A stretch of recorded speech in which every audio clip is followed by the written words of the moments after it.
Assalamualaikum warahmatullahi wabarakatuh. Salam guru penggerak.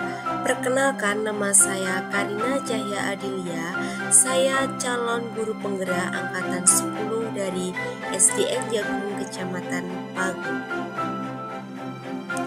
Di video kali ini saya akan memaparkan demonstrasi kontekstual dari pemikiran filosofi Ki Hajar Dewantara. Tujuan pembelajaran menurut Ki Hajar Dewantara adalah menuntun segala kekuatan yang ada pada anak-anak agar mereka dapat mencapai keselamatan dan kebahagiaan yang setinggi-tingginya, baik sebagai manusia maupun sebagai anggota masyarakat. Sesuai dengan pemikiran Ki Hajar Dewantara tersebut, pendidik harus berpihak pada murid. Pendidik harus mampu menuntun murid sesuai kodratnya, yaitu kodrat alam dan kodrat zaman. Pendidik harus memahami karakter murid, dan pendidik harus paham tujuan pembelajaran. Sebagai seorang guru, pasti ingatkan semboyan Ki Hajar Dewantara. Salah satu semboyan beliau yang menjadi teladan baik bagi seseorang guru yaitu Ing Ngarso Sungtulodo, Ing Madya Mangunkarso Tuturi Handayani, yang artinya di depan memberi contoh, di tengah memberi semangat, di belakang memberi dorongan pada siswa.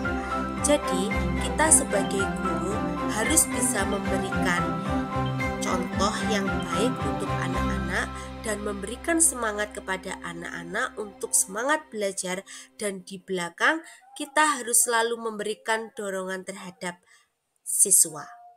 Untuk menerapkan 3 semboyan tersebut, pendidik harus berpihak pada murid. Yang pertama, berikan kemerdekaan belajar pada murid dengan pembelajaran yang berdiferensi. Selanjutnya, berpikir kreatif dan inovatif. Yang ketiga, sesuai dengan profil murid dan perkembangan zaman.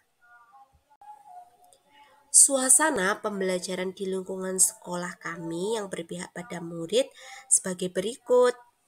Contohnya yaitu, yang pertama adalah ekstrakurikuler tari, yang kedua ekstrakurikuler pramuka, dan yang ketiga adalah ekstrakurikuler bahasa Inggris, dan yang terakhir adalah ekstrakurikuler qiraah. Dari masing-masing ekstrakurikuler tersebut ada pembina yang akan membimbing anak-anak dalam melakukan ekstrakurikuler tersebut, dan ekstrakurikuler tersebut dilaksanakan setiap 1 minggu sekali.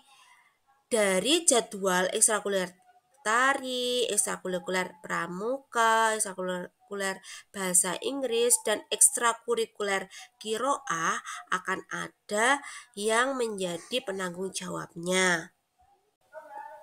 Selain ekstrakurikuler yang sudah disebutkan tadi, di sekolah kami juga ada pembiasaan yang setiap hari dilakukan.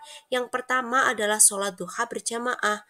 Sholat duha berjamaah ini dilakukan setiap hari dan jadwalnya dari hari Senin hingga Sabtu bergiliran ataupun bergantian dari kelas 1 hingga kelas 6.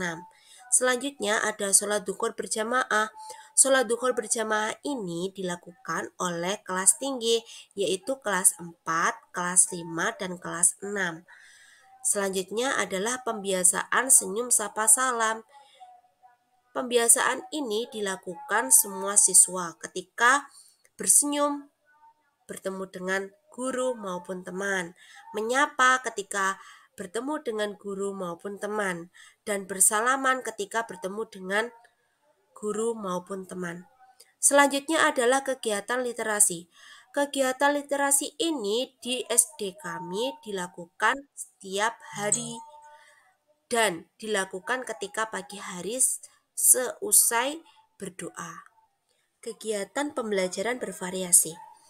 Yang pertama yaitu bermain sambil belajar di luar kelas, belajar dengan kontekstual, dan memanfaatkan game sebagai pembelajaran. Nah, dari variasi pembelajaran di atas dapat disimpulkan bahwa terapan ini sesuai dengan pemikiran Ki Hajar Dewantara, yaitu penerapan bahwa belajar sesuai dengan kodrat alam dan kodrat zaman. Adapun tantangan dalam pembelajaran sebagai berikut.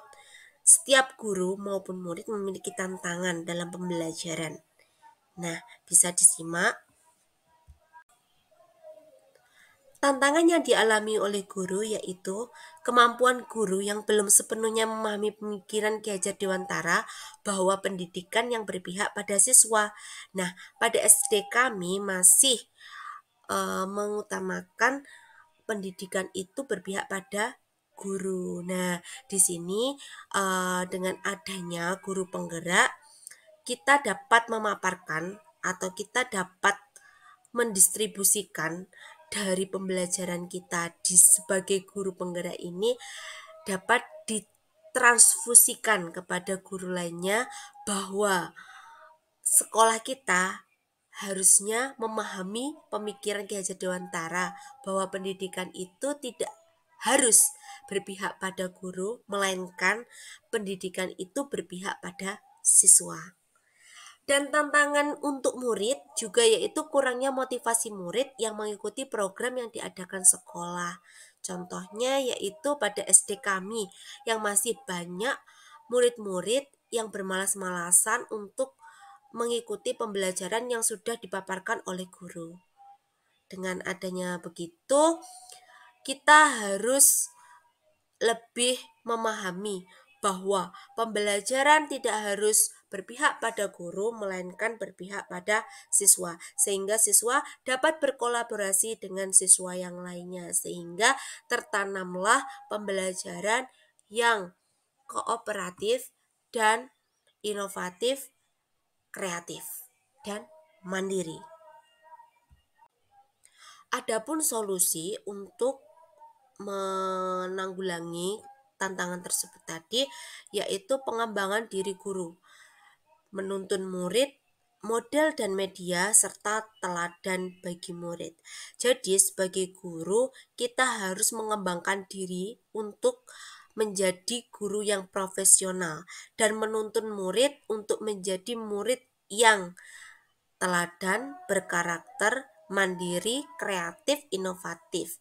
Selanjutnya untuk model dan media kita juga harus lebih mengenalkan kepada anak-anak bahwa untuk media yang kita gunakan dalam pembelajaran tidak harus itu-itu saja. Kita juga dapat menggunakan model dan media yang sudah mengenalkan ke anak-anak ke teknologi laptop maupun yang lainnya. Teladan bagi murid, kita sebagai guru juga harus memberikan teladan. Jadi memberikan contoh-contoh positif kepada murid. Jadi anak-anak biar menghasilkan sebuah siswa yang berkarakter. Terima kasih pemaparan yang sudah saya sampaikan sejauh ini. Semoga bermanfaat untuk kita semua. Terima kasih. Wassalamualaikum warahmatullahi wabarakatuh. Salam guru penggerak.